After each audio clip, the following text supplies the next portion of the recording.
목사님과 반주자님에게 큰 박수 부탁합니다. 감사합니다. 네, 한 주간도 평안하셨죠? 네, 우리 지난주에 에스겔서 3장 17절의 말씀으로 파수꾼의 역할이라는 말씀을 전해드렸습니다. 에스겔서 3장 17절을 우리 한 목소리로 암송해 보겠습니다. 인자야, 내가 너를 이스라엘 족속의 파수꾼으로 세웠으니 너는 내 입의 말을 듣고 나를 대신하여 그들을 깨우치라. 아멘. 네, 파수꾼의 삶을 한 주간도 잘 살아오셨습니까? 아멘. 네, 할렐루야. 말씀을 듣는 이유가 뭐라고 해요? 행하기 위해서입니다. 행하기 위해서. 듣고 한 귀로 듣고 한 귀로 흘러버리는 것이 아니라 한 귀로 듣고 마음으로 흘러내려서 내 마음을 변화시키고 내 마음이 변화된 그 마음으로 내 습관을 고치고 내 행동을 바르게 하나님 앞에서 나아가는 것이 그게 바로 말씀을 듣는 이유입니다. 우리가 파수꾼의 역할이라는 아주 귀한 말씀을 들었습니다. 파수꾼의 역할 중에 가장 먼저 해야 되는 것은 뭐냐 하면 하나님의 말씀을 듣는 겁니다. 귀담아 듣는 거예요. 청종하는 겁니다. 그래야만 하나님의 마음과 뜻을 알고 전합니다. 앵무새같이 조잘조잘 그리는 거 그렇게 전하는 게 파수꾼이 아니라 하나님 말씀을 듣고 그 마음과 뜻을 온전히 담아서 전하는 것이 파수꾼의 역할이라는 것을 들었습니다. 하나님을 대신하는 역할을 가지고 있습니다. 그죠? 하나님을 대신하는 역할은 엄청난 은사 중에 은사입니다. 여러분들은 그 은사를 받고 계시는 거예요. 그리고 또 말씀을 전함으로 말미암아 그들이 듣고 깨우칠 수 있도록 쉽게 설명해주고 야단칠 것은 야단치되 또 격려할 것은 격려하고 칭찬할 것은 칭찬해 가면서 이렇게 아버지의 마음을 전할 수 있는 저와 여러분이 되어야 한다. 이렇게 또 들었습니다. 나팔을 불어 임박한 진노가 곧 가까이 왔다는 것도 파수꾼의 역할이다라는 거예요. 지금은 말세 주님께서 승천하시고부터 지금까지 계속 말세에 대한 이야기는 끊임없이 오고 있으나 요즘 들어서는 인간들의 우리가 미디어가 워낙에 발달돼서 이렇게 뉴스 한 번만 틀어봐도 사람들의 이 영이 얼마나 강팍하게 되어가고 있고 또 믿는 자나 믿지 않는 자가 구별이 안 될 정도로 타락해가고 있는 심지어 믿음 있는 사람들조차도 그렇게 심심치 않게 들려오는 이런 세태가 바로 말세라는 겁니다. 지금 임박한 진노, 하나님의 진노가 임박하였으니 정신을 차리고 하나님께로 돌아오라. 이렇게 선포하는 것이 파수꾼이 해야 할 일이다 라고 얘기 들었고요. 또 가장 큰 것은 뭐냐? 파수꾼의 역할 중에서 가장 큰 것은 깨어 있어야 한다라는 겁니다. 하나님의 말씀으로 깨어 있어야 한다. 이렇게 우리가 전해 들었어요. 악인을 깨우치게 하고 또 누구의 파수꾼을 세웠는지 누구를 대상으로 파수꾼을 세움을 받았는지 첫째는 뭐죠? 여기에 본문에 나와 있듯이 이스라엘 즉 믿는 사람들 우리 공동체 안에 가정에 그 사람들을 향하여 깨어있는 사람이 선포해야 합니다. 그 사람들을 향하여 입을 열어야 하는 겁니다. 그 잠자고 있고 졸고 있고 머뭇머뭇거리고 있는 그들에게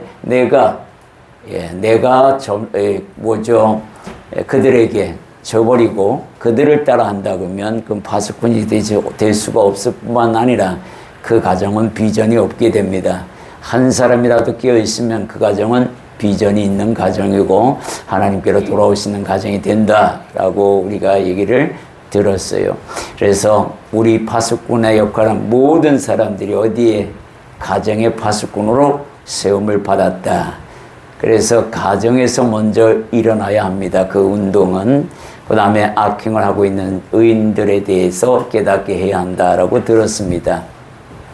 하나님께서 우리의 인간의 정체성은 예수님께서 아예 말씀을 시험을 받을 때에 사람이 떡으로만 살 것이 아니라 하나님 입으로부터 나오는 말씀을 먹고 사는 존재라고 그 정체성을 분명하게 드러냈어요. 그렇기 때문에 파수꾼을 세우신 겁니다. 파수꾼을 세워서 하나님의 말씀을 들으라는 거예요. 듣고 깨닫고 돌아오라 이 얘기를 하고 계시는 겁니다. 예, 또 하나님의 마음을 전하되 하나님께서는 악인이 그냥 죽는 것을 기뻐하지 않습니다. 하나님이 기뻐하시는 건 뭐라 그랬죠? 그 악인이 하나님의 말씀을 듣고 돌이켜 오는 것을 기뻐한다라고 분명하게 말씀하고 계십니다. 우리가 그것을 위해서 감당해야 할 이 파수꾼의 역할이 있다라는 것을 들었어요. 하나님의 공의로운 심판에 위해서 또한 세움을 받았다라는 이야기를 듣고 우리가 한 주간의 삶을 그렇게 살아왔고, 이 파수꾼의 역할은 여러분들이 죽을 때까지 놓으셔서는 안 되는 겁니다. 예, 절대로 믿지 않는 자나 믿음이 약한 자에게 스며들어가서 그들의 행동을 배운다 그러면 그 파수꾼은 이미 하나님께서 그 파수꾼의 위치에서 떨어버리고 다른 사람을 세우게 된다는 것도 기억하셔야 합니다. 자, 오늘의 말씀을 제가 잠깐 보겠습니다. 로마서 12장 12절과 골로새서 4장 2절의 말씀으로 세 종류의 신앙을 여러분에게 소개하겠습니다. 움직이는 신앙, 그리고 멈춰있는 신앙, 혹은 머뭇거리는 신앙, 그리고 흉내만 내는 신앙, 이 세 가지의 종류의 신앙 중에서 우리는 어떤 것에 있으며 어떤 부분이 멈추어 있거나 머뭇거리는 신앙인지, 어떤 것이 또한 흉내만 내고 있는, 내가 하나님 말씀에 흉내만 내고 있는, 그래서 나를 또 다른 사람을 속이고 있는 것은 아닌지, 이런 신앙의 행태들을 한번 살펴보는 시간을 주셨습니다. 오늘 이 시간이 여러분에게 귀한 시간이 될 수 있기를 소망합니다. 자, 먼저 로마서 12장 12절의 말씀, 골로새서 4장 2절의 말씀을 같이 한 목소리로 봉독합니다. 소망 중에 즐거워하며 환난 중에 참으며 기도에 항상 힘쓰며 기도를 계속하고 기도에 감사함으로 깨어 있으라. 아멘. 여러분들은 다 움직이는 신앙입니다. 우리가 첫 번째 이제 움직이는 신앙에 대해서 우리가 볼 텐데요. 여기에는 여러분들은 다 아마 여기에서 나는 움직이는 신앙이야, 이제 이렇게 생각하고 설교를 들으실 분도 있을 겁니다. 그렇다고 하면 그분에게는 속도와 성실함과 부지런함과 지칠 줄 모르는 힘으로 하고 있는지를 체크하셔야 합니다. 움직이는 신앙 종류 중에서도 굉장히 느릿느릿하게 가는 경향이 있는 반면에 어떤 부분에 있어서는 속도를 내고 있는 것 같고, 어떤 부분에 있어서는 게으르고, 어떤 부분에 있어서는 부지런하지 못하고 성실하지도 못하고, 또 어떤 부분에 이미 지쳐서 고갈된 상태로 있는 것은 없는지, 움직이는 신앙인들은 오늘 지금 먼저 제가 움직이는 신앙에 대해서 먼저 설명해 드립니다. 그 중에서 몇 가지를 쭉 말씀하실 텐데, 여러분들이 그 중에서 뭐가 약하고 어디에 속도가 없고 하는 것들을 하나하나 스스로 체크해 나가시는 시간 되기를 바랍니다. 첫 번째 본문에서 보면 움직이는 신앙은 소망을 가진 신앙이다 라는 겁니다. 자, 이 소망은 여러분들이 모두 소망을 갖고 삽니다. 근데 그 소망이 하나님께 있는지 아니면 세상에게 있는지를 체크하셔야 합니다. 모든 것이 하나님께 두는 소망을 여기서 이야기합니다. 세상 잘 살아봐야지, 건강하게 살아야지, 행복하게 살아야지, 풍요롭게 살아야지, 이건 다 세상이 주는 소망이고 세상에 두는 소망입니다. 하나님께 내가 정말로 소망을 두고 있는지를 여러분들이 분명하게 아주 현미경으로 자세히 조명해야 합니다. 그랬을 때에 하나님께 소망을 둔 사람에게는 이런 것들이 보입니다. 하나님 나라를 바라보고 있나? 내가 지금 하나님께 소망을 두었다 그러면 하나님 나라를 지금 바라보고 있는 소망인가? 라고 봐야 되는 겁니다. 하나님의 나라는 어떤 나라입니까? 여러분, 나라라는 개념은 우리가 배우기를 국민과 영토와 주권이 있어야 된다 하지만 여기서 하나님의 나라는 그런 나라가 아닙니다. 하나님이 통치하시는 것을 이야기합니다.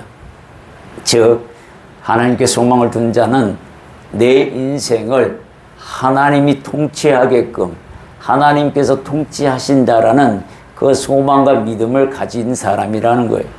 두 번째는 예수를 통한 부활에 대한 소망이에요. 나는 이 땅에서만의 삶이 끝이 아니라 내 육체의 장막을 벗는 그날에는 내가 화려한 부활로 다시 하나님의 나라로 백성으로 자녀로 다시 태어나리라 라는 소망이 있어야 합니다.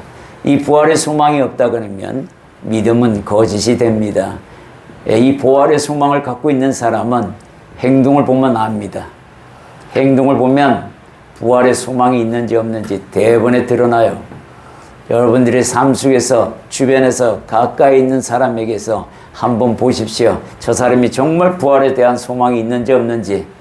아마 대부분 사람들의 행동을 보면 부활의 소망은 더 뒷전을 하고 자기는 가지고 있다고 하지만 사실은 그렇지 않습니다. 하나님 품속에서 안식하는 소망, 이것이 가장 우리가 천국에서 누리는 소망인데 이 소망을 이 땅에서부터 느끼고 사는 사람들이 있습니다. 그거 느끼고 사는 사람들을 제가 많이 보게 됩니다. 요즘 보면 안식을 누리고 산다는 것은 평안과 좀 다릅니다. 이것은 평안이라는 개념은 어느 한 부분에 있어서의 평안이라고 우리가 인식한다 그러면 안식은 전체로 이야기합니다. 전체. 그래서 안식과 평안은 약간의 차이점이 있지만 평안이 안식에 들어갔고 포함되어 있는 겁니다. 그래서 안식의 개념은 내 모든 면에 있어서의 평안을 누리는 것을 이야기하는데 하나님 품속에서 세상 품속이 아니라 하나님 품속에서 살아가는데 이러한 소망들을 네가 가지고 있느냐? 이거 체크해 보라는 겁니다. 이거 부족한데요. 그러면 내 믿음도 부족한 모습입니다. 내 삶에서 나타나지 않는데요. 그러면 믿음은 죽은 믿음입니다. 그것을 분명하게 아시고 움직이셔야 해요. 그 어떤 것보다도 이 세 가지의 소망, 특히 하나님께 두는 모든 소망, 이 소망이 가장 중요합니다. 이걸 내가 삶을 살아가는데 원동력이 됩니다. 이걸 잃어버리면 문제가 심각해집니다. 자, 두 번째는 움직이는 신앙은 참을 줄 아는 신앙이다 라고 오늘 본문에서 우리가 로마서에서 말씀했어요. 환난 중에 참으며 라고 되어 있습니다. 환난 중에 참는 그런 신앙이 움직이는 신앙이다 라는 거예요.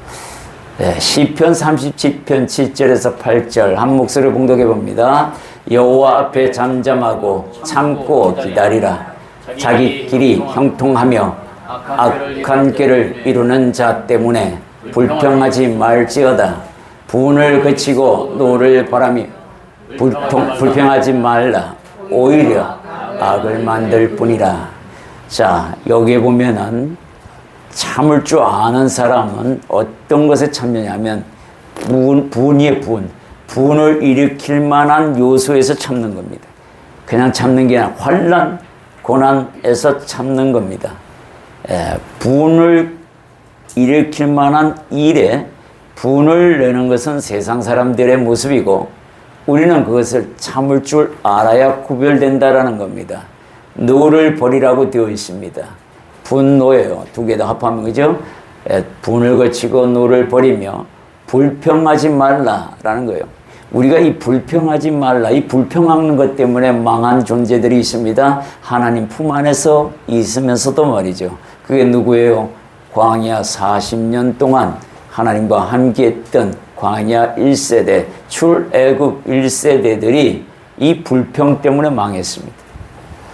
하나님은 옆에 계셔서 낮에는 구름기둥 밤에는 불기둥으로 함께하는 것을 현현으로 보면서 내 인생에서 나를 도우시고 나와 함께함을 알면도 불구하고 불평하는 그들의 모습은 곧 내 삶의 내 모습과 다를 바 없다라는 겁니다. 그러면 어떻게 돼요? 오히려 악을 만들 뿐이라 라는 이 결론적인 말, 내 인생을 악으로 내가 끌고 가는 꼴이 되고 만다라는 겁니다. 이제부터는 다시 한번 저와 여러분이 다짐하기를 원합니다. 움직이는 신앙은 참을 줄 아는 신앙이므로 나 또한 이제부터 분을 거치고 노를 버리고 불평하지 않는 그런 믿음 되겠습니다. 하나님, 나의 조그만 바늘구멍도 생기지 않도록 도와주소서. 이렇게 결단해야 진짜 움직이는 신앙이다 라고 이야기합니다. 세 번째 본문에 보면 움직이는 신앙은 기도를 쉬지 않는 신앙이다 라고 얘기했습니다. 골로새서 4장 2절에 보면 기도를 계속하고, 그죠? 기도에 감사로 껴있으라 이렇게 이야기하고 있습니다. 기도하라는 겁니다. 근데 그 기도가 그냥 중언부언하는 기도가 아니라 감사로 끼어있는 기도로 하라는 겁니다. 이 감사라는 건 뭡니까? 모든 일에 감사해요. 범사에 감사라고 그랬으니까 모든 일이라는 게 뭡니까? 좋은 일이든 나쁜 일이든 하나님께서 어떤 의미가 있겠지, 그 결과로 인하여 반드시 선으로 바꾸시겠지 라는 그런 감사로 하나님 앞에 미리 감사하는 것도 굉장히 중요합니다. 기도를 쉬면 죄가 된다고 분명하게 성경은 말하고 있습니다. 사무엘상 12장 23절 한 목소리로 봉독합니다. 나는 너희를 위하여 기도하기를 쉬는 죄를 여호와 앞에 결단코 범하지 아니하고 선하고 의로운 길을 너희에게 가르칠 것인즉. 여기 청년들도 있고 연세 드신 어르신도 있고 또 중간에 달려가시는 분도 계시는데 여러분들 한번 체크해 보시기 바랍니다. 내가 움직이는 신앙은 분명한데 기도를 쉬고 있는지 멈추고 있는지 뜨끔뜨끔 하는지 알아둬야 됩니다. 가끔 하고 있는 기도인지. 여기 보면은 사무엘 선지자가 뭐라고 이야기합니까? 나는 너희를 위하여 기도하기를 쉬는 죄를, 기도를 쉬면 하나님 앞에 죄가 된다 이 얘기를 하고 있는 거잖아요. 지금 주의 종만 기도하라 그거 아닙니다. 하나님의 백성이 됐으면, 자녀들이면 반드시 기도해야 됩니다. 청년들은 자신을 위해서 기도해야 합니다. 아직 내가 덜 익은 인생을 가지고 살아가는 데 있어 하나님 앞에 내려놓아야지. 누구한테 자신을 믿지 마십시오. 자신을 믿어서 망하는 사람들 많이 봅니다. 하나님을 믿고 하나님께 내 인생을 맡기며 하나님도 내가 오늘 하루를 가지고 살아가는 데 있어 내가 어떻게 해야 하나요? 물어보고 답을 얻고 하나님의 마음에 공급하시는 그 답을 가지고 나아가야 하는 겁니다.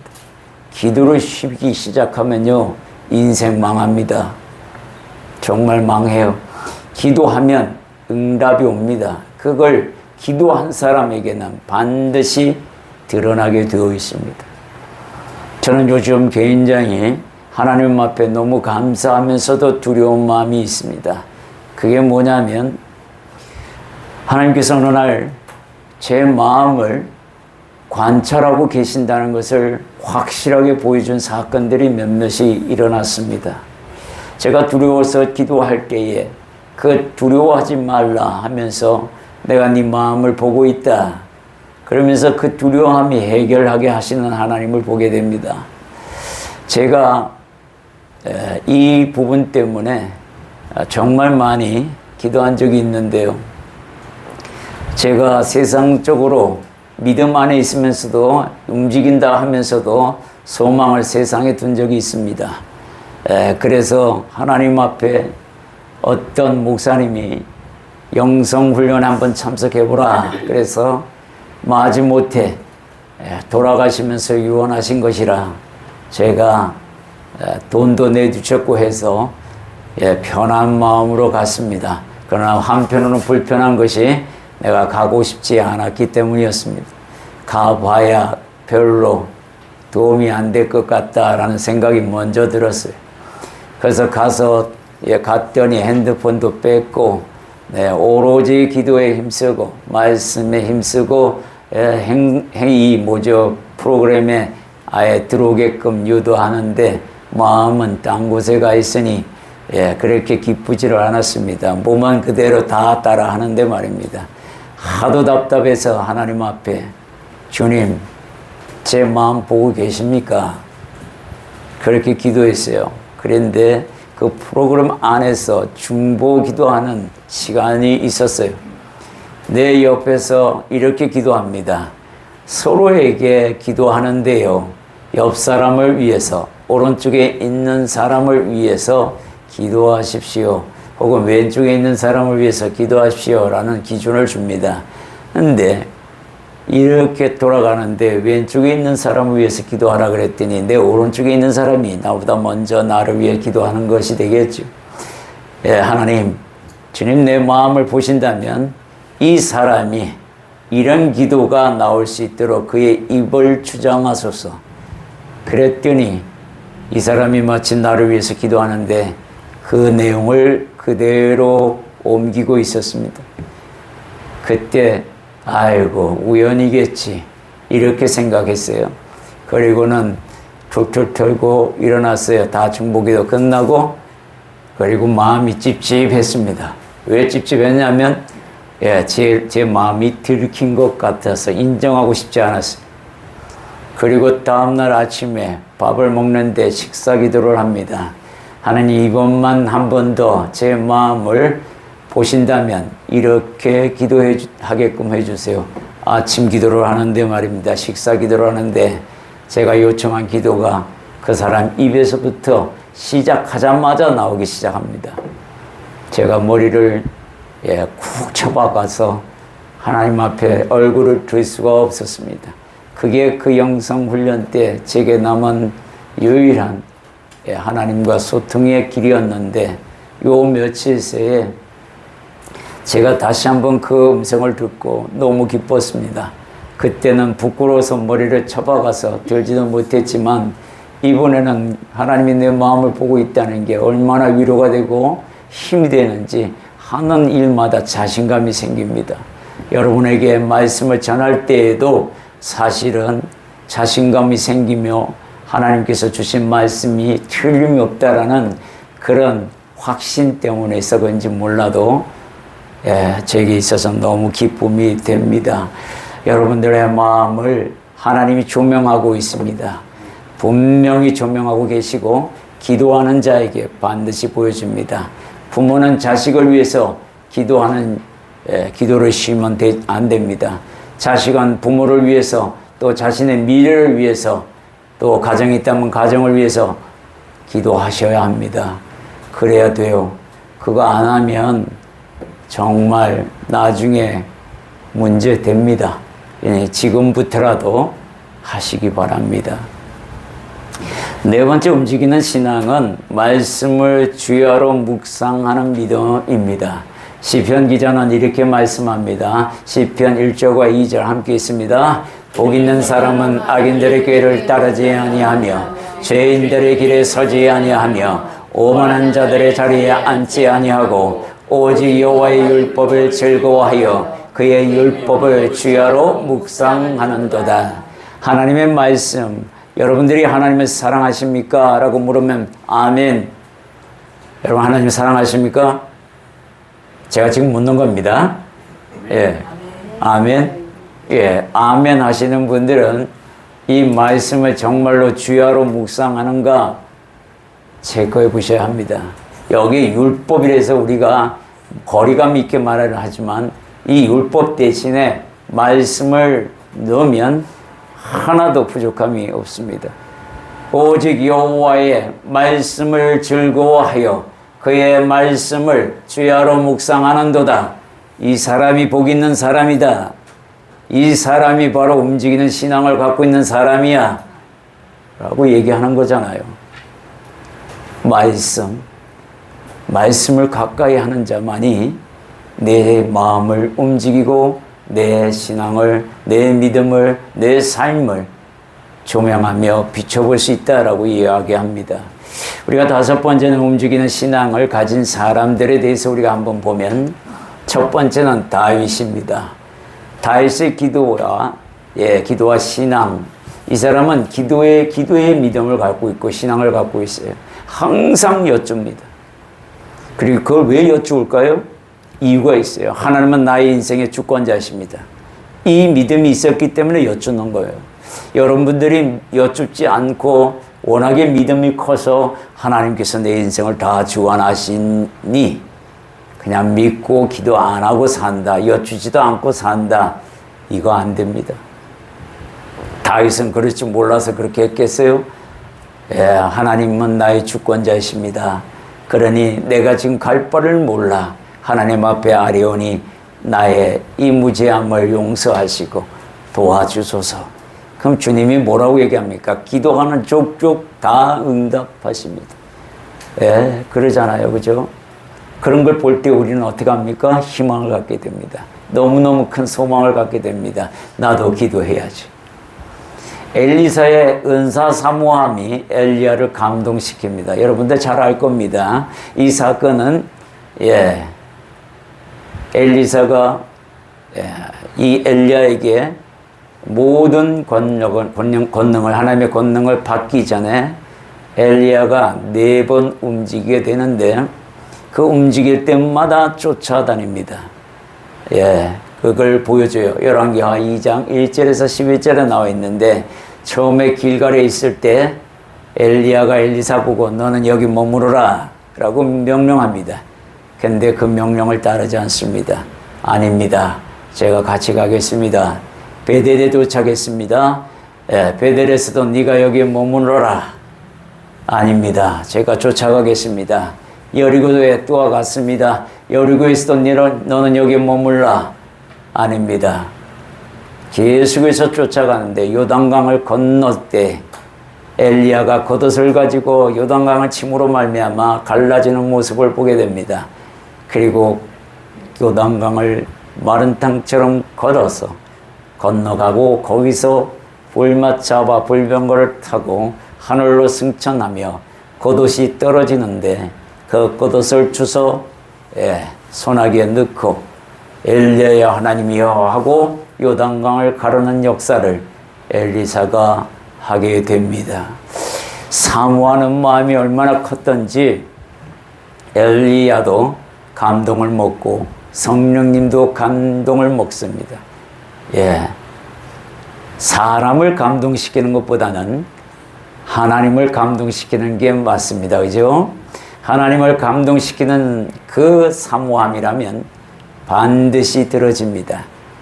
그것을 믿고 나아가면 됩니다. 다니엘과 이 세 친구의 신앙을 보십시오. 이 사람들은 환경이 바뀌어도 예루살렘에서 성전 안에서 하나님을 섬기는 것처럼 똑같이 하나님을 섬깁니다. 오히려 더 악하고 더 안 좋은 상황임에도 불구하고 그렇게 할 수 없는 상황임에도 불구하고 하나님을 섬기는 이들의 모습을 한번 살펴보도록 하겠습니다. 다니엘서 3장 16절에서 18절까지의 말씀 우리 한 목소리로 봉독합니다. 사드락과 메삭과 아벳느고가 왕에게 대답하여 이르되 느부갓네살이여 우리가 이 일에 대하여 왕에게 대답할 필요가 없나이다.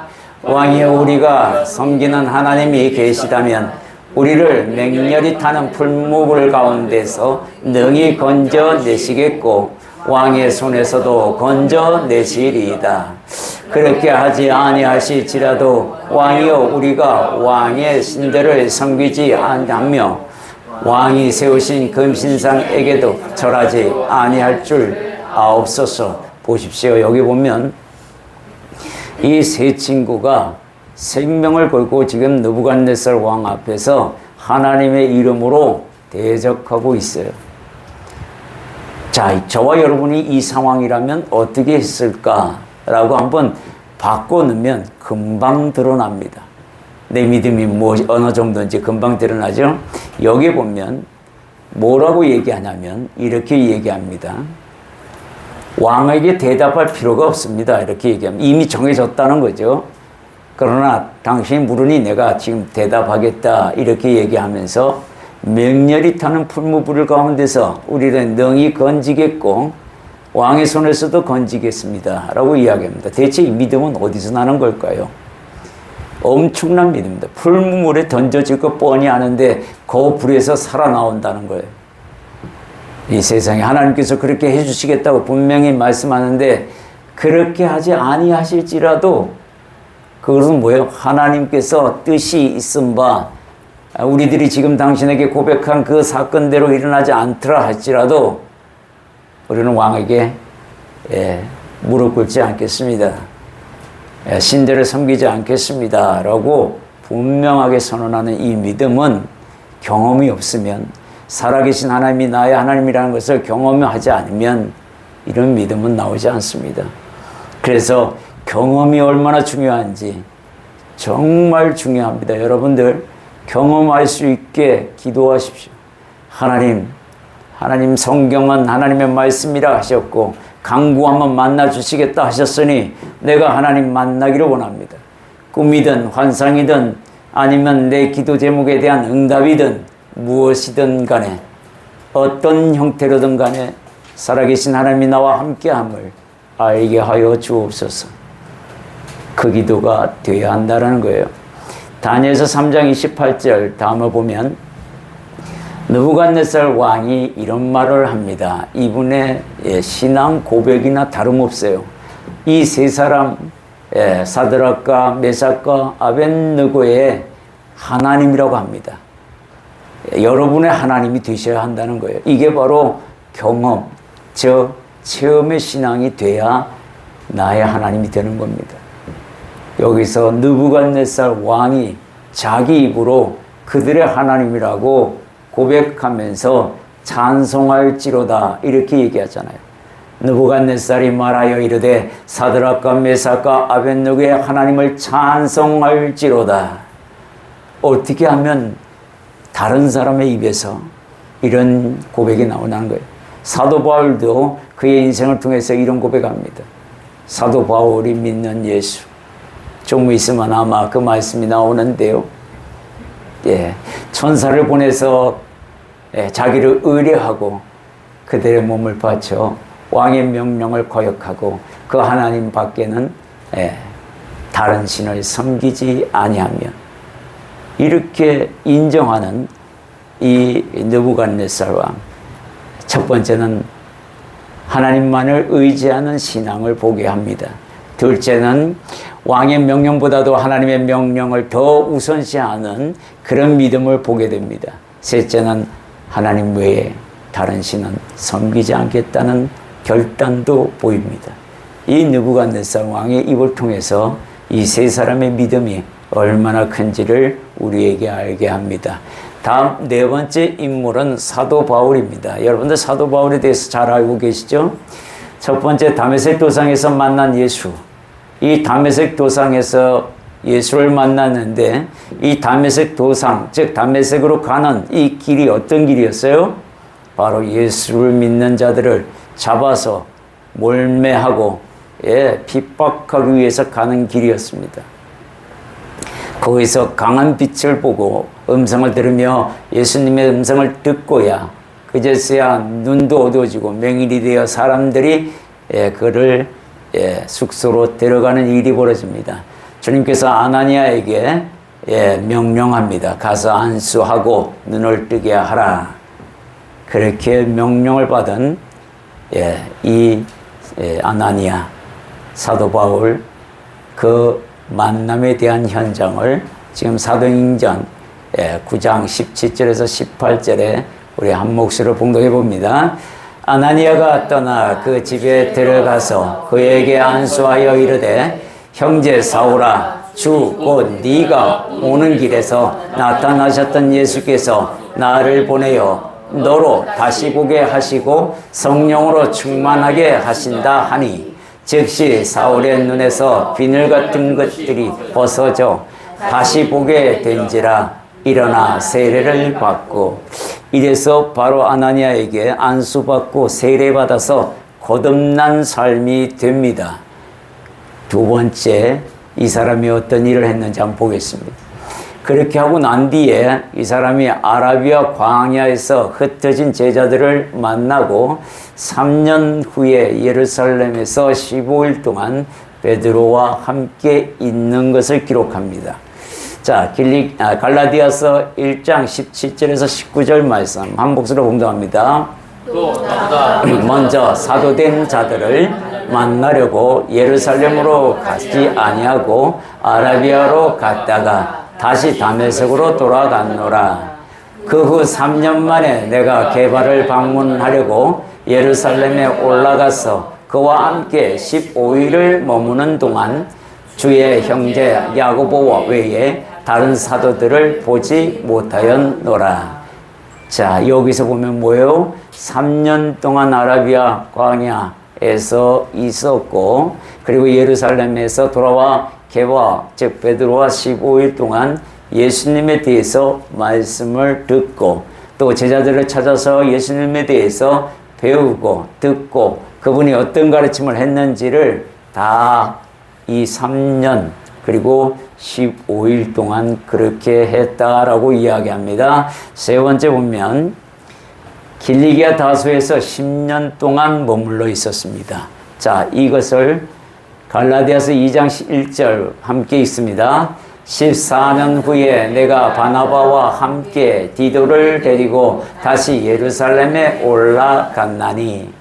예, 네 번째 보면 바나바와 함께 안디옥 교회로 간 게 언제냐면 사도행전 11장 25절에서 26절에 보면 바나바가 사울을 찾으려 다소에 가서 만남에 안디옥에 데리고 와서 둘이 교회에 1년간 모여 있어 큰 무리를 가르쳤고, 제자들이 안디옥에서 비로소 그리스도인이라 일컬음을 받게 되었더라. 그래서 이 14년이란 말은 아라비아 광야에서 3년, 그리고 다소에서 10년, 그러면 13년이 되는데, 여기 14년이라고 한 것이 1년은 어디 있냐면 여기에 바로 예루살렘, 바나바와 함께 예루살렘에서 1년 동안 일한 것까지 포함하면 14년, 갈라디아서 2장 1절에 나와 있는 말씀대로 14년 후에 됩니다. 그러니까 학자들은 뭐라고 얘기하냐면 이 14년이란 말은 예수를 다메섹 도상에서 만나고 난 뒤에 14년 후에 일꾼으로 부름받아 그때부터 일했다는 뜻입니다. 그러면 14년 동안 뭘 했느냐? 예수님에 대해서 연구하고 제자들의 말과 또 자기가 배운 가멜레온 이 후학에서 밑에서 배웠던 그거 모세의 율법과 어떤 관계가 있는지를 아마 연구했을 거고, 같은 하나님의 말씀인데 대체 이분은 무엇인가라고 아마 연구했다고 합니다. 그런데 연구하면서도 고향에서 복음을 예수를 전했다고 합니다. 그리고 난 뒤에 예루살렘에 와서 이렇게 이제 본격적으로 일하는 모습들을 보여줍니다. 이렇게 대본에 불받았다고 움직이는 게 아니라 그분에 대해서 분명한 지식과 또 하나님에 대하여 어떤 메시지가 있는지를 분명히 알아야 합니다. 그래야 우리가 시험에 들지 않아요. 무조건 달려간다고 좋은 건 아닙니다. 이 시간도 달려가는 시간이고 움직이는 시간이라는 것을 기억하시기 바랍니다. 자, 두 번째는 멈춰있는 신앙이에요. 머뭇머뭇거리는 신앙을 이야기합니다. 열왕기상 18장 22절에 보면 엘리야가 이런 말씀을 해요. 우리 한 목소리로 봉독합니다. 엘리야가 모든 백성에게 가까이 나아가 이르되 너희가 어느 때까지 둘 사이에서 머뭇머뭇하려느냐? 여호와가 만일 하나님이면 그를 따르고 바알이 만일 하나님이면 그를 따를지니라 하니 백성이 말 한마디도 대답하지 아니하는지라. 머뭇하는 신앙. 요거 뭐래요? 간 보는 신앙이에요. 눈치 보는 신앙이에요. 이거 하나님 앞에서 올바르지 않는 신앙의 모습입니다. 세상과 성령 사이에서 양다리 딱 거치고 있다가 가랑이 찢어지면 망하는 거예요. 머뭇머뭇거리지 말라. 그건 멈춰있는 신앙이다. 멈춰서 머뭇머뭇거리잖아요. 움직이지 않는 신앙을 이야기하고 있습니다. 첫 번째, 멈춰있는 신앙의 사람 데라를 보게 됩니다. 창세기 11장 31절에 보면 데라가 그 아들 아브람과 하란의 아들인 그의 손자 롯과 그의 며느리 아브라함의 아내 사레를 데리고 갈대아인의 우르를 떠나 가나안 땅으로 가고자 하더니 하란에 이르러 거기 거류하였으며, 데라는 가나안 땅으로 가라는 하나님의 지시를 거부하고 중도에서 포기하고, 나는 여기가 좋사오니 여기서 장사도 잘 되고 하니 난 여기 있겠나이다 머물러 버립니다. 데라는 이 일로 인하여 언제 죽었다라는 기록만 있지 그가 하는 일에 대해서는 기록이 없습니다. 대신 아브라함이 가나안 땅으로 옮겨가면서 그의 후손과 그가 하는 모든 행동들이 성경에 기록되어 있습니다. 멈춰있는 신앙으로 구원받을 수 없습니다. 그 얘기를 하고 있는 겁니다. 두 번째, 멈춰있는 신앙 사람, 부자 청년을 두고 이야기합니다. 누가복음 18장 22절에서 23절에 보면 부자 청년의 이야기가 나옵니다. 이 사람에게 하나님께서 뭐라고 얘기하냐면, 가서 선을 행하고 하나님의 계명, 즉 이웃사랑에 대한 계명, 내 부모를 공경하고부터 시작해가지고 이야기하는 그 계명을 다 이야기했을 때, 전 어려서부터 이것을 다 지켰나이다. 그때 주님께서 뭐라고 얘기합니까? 예수께서 이렇게 말씀을 합니다. 예수께서 이 말을 들으시고 이르시되, 네게 아직도 한 가지 부족한 것이 있으니 네게 있는 것을 다 팔아 가난한 자들에게 나눠주라. 그리하면 하늘에서 내게 보화가 있으리라. 그리고 와서 나를 따르라 하시니, 그 사람이 큰 부자이므로 이 말씀을 듣고 심히 근심하더라. 안 따라가요? 네. 나 하늘의 보화 필요 없습니다. 나 이 땅에서 그저 잘 먹고 잘 살면 그걸로 끝나요. 근데 이 사람이 왜 왔어요? 영생 때문에 왔어요. 영생. 영생을 어떻게 하면 내가 취하리까 했을 때 주님께서 말씀해 줬는데, 진짜 영생을 취하는 것은 네가 마음에 두고 있는 그거 버리고 나한테 따라와 이래야 합니다. 하나님 말씀에, 예수님의 말씀에 순종해야 된다는 이야기를 하고 있어요. 왜 부자 청년이 그 율법을 다 행했는데도 불구하고 구원받지 못할까요? 그러면 누가 구원받습니까? 하고 제자들이 묻잖아요. 여기서 부자 청년은 뭐냐면, 네 마음에 이웃 사랑은 제거하고 율법적 행위만 따지고 있으면 안 된다, 이 얘기를 하고 있는 거예요. 율법주의자들은 구원 못 받습니다, 이 얘기를 하고 있습니다. 부자 청년은 지금 율법주의자예요. 마음으로 온전히 사랑하는 게 아니라 율법적으로만, 조항으로만, 법의 조항으로만 섬기라니 돈 몇 푼 갖고 섬기는 그것을 이야기하고 있습니다. 세 번째는 흉내만 내는 신앙입니다. 이 흉내만 내는 신앙 두 종류의 사람이 있습니다. 첫 번째 사람은 유대인 마술사입니다. 사도행전 19장 13절 함께 있습니다. 이에 돌아다니며 마술하는 어떤 유대인들이 시험 삼아 악기 들린 자들에게 주 예수의 이름을 불러 말하되, 내가 바울이 전파하는 예수를 의지하여 너희에게 명하노라 하더라. 역사는 일어나지 않습니다. 그죠? 흉내만 내는 거죠. 이런 거 가지고 구원 못 받는다, 이 얘기를 하고 있습니다. 두 번째는 제사장 스게와의 아들들에 대한 이야기입니다. 이 제사장이라는 의미가 뭐냐면 거듭나지 않는 율법주의자 유대인들을 이야기합니다. 그런 사람들도 예수의 이름으로 흉내 내봐야 오히려 당한다, 이 얘기를 하고 있어요. 사도행전 19장 14절 15절 한 몫을 공감합니다. 유대의 한 제사장 스게와의 7 아들도 이 일을 행하더니 악기가 대답하여 이르되, 내가 예수도 알고 바울도 알거니와 너는 누구냐 하며 악기 들린 사람이 그들에게 뛰어올라 눌러 이기니 그들이 상하여 벗은 몸으로 그 집에서 도망하는지라. 얼마나 우스운 꼴이에요. 그죠? 여기 제사장이면 하나님을 경외하는 사람들입니다. 그런데 여기 뭐라고 얘기합니까? 마귀가 이렇게 얘기합니다. 내가 예수도 알고 바울도 알거니와. 이 대목이 바울 대신에 저와 여러분의 이름이 들어가기를 바랍니다. 내가 마귀가 예수도 알고 바울도 알거니와 여러분의 이름대도 마귀가 아는 존재가 되어야 해요. 이들이 얼마나 소위 속된 표현으로 무슨 팔림을 당하는 꼴이잖아요. 벗은 몸으로 도망갔대요. 거듭나지 못하면 이런 일을 당할 수 있다라는 것을 기억합니다. 결론으로 말씀을 드리겠습니다. 결론을 보면 움직이는 신앙이라는 것이 무엇인지 우리가 지금 말씀을 들었습니다. 부지런히 말씀을 탐구하고 기도하며 또 악을 멀리하며 그리고 그런 믿음의 생활 방식을 우리가 들었습니다.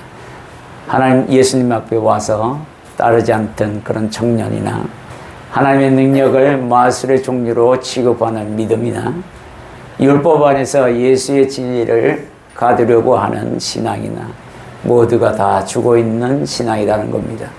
바른 믿음은 바른 진리를 바르게 가르침 받는 안에서 바른 가르침 안에서만 생기게 됩니다.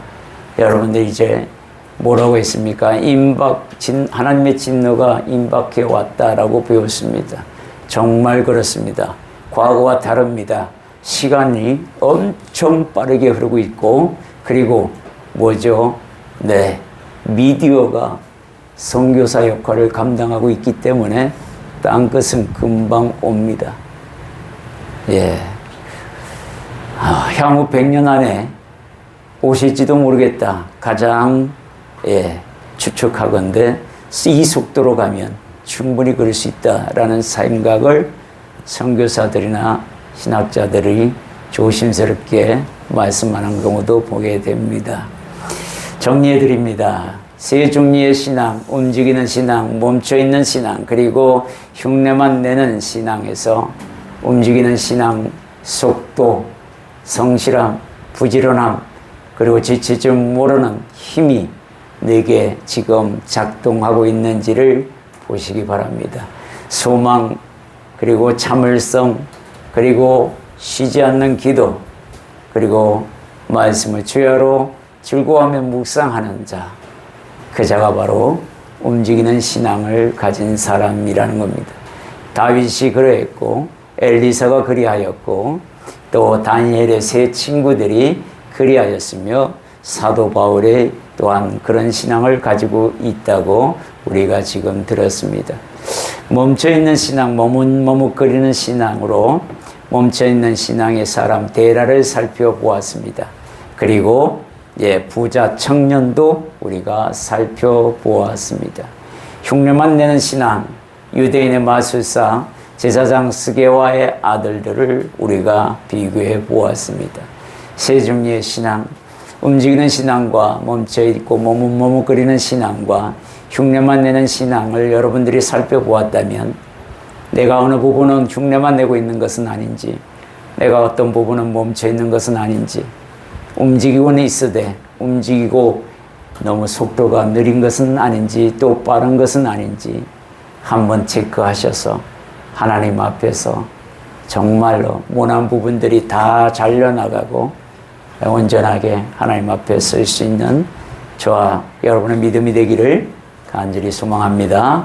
우리 잠시 오늘 세 종류의 믿음을 가진 사람들의 모습을 보고 움직이는 신앙인으로서 내가 하나님 잘 가고 있는지 그것을 체크하고 결단하는 시간 갖도록 하겠습니다. 잠시 기도하겠습니다.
전능하신 하나님, 오늘 저희에게 주신 말씀을 듣고 결단해 봅니다.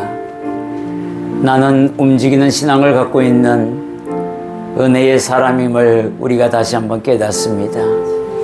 움직이는 신앙은 분명한데 혹여 가지고 있는 소망에 대하여 하나님께 소망을 두고 있는지 살펴보는 시간을 주심에 감사드립니다. 또한 내가 참을 수 있는 그런 믿음은 갖고 있는 것인지, 또 그 길을 부지런히 걸어가고 있는지, 기도를 쉬고는 있지 않은지, 말씀을 주야로 묵상하고는 있는지 다시 한번 생각하게 하시는 하나님 감사드립니다. 혹여 머뭇머뭇거리거나 멈추거나 또 흉내만 내는 부분들이 있다면 하나님께서 말씀으로 깨닫게 하셔서 하나님 그런 신앙에서 벗어나서 부지런히 움직이고 게으르지 아니하며 성실히 하나님 보시기에 아름다운 속도로 움직일 수 있도록 도와주옵소서. 예수님 이름으로 기도드립니다. 아멘.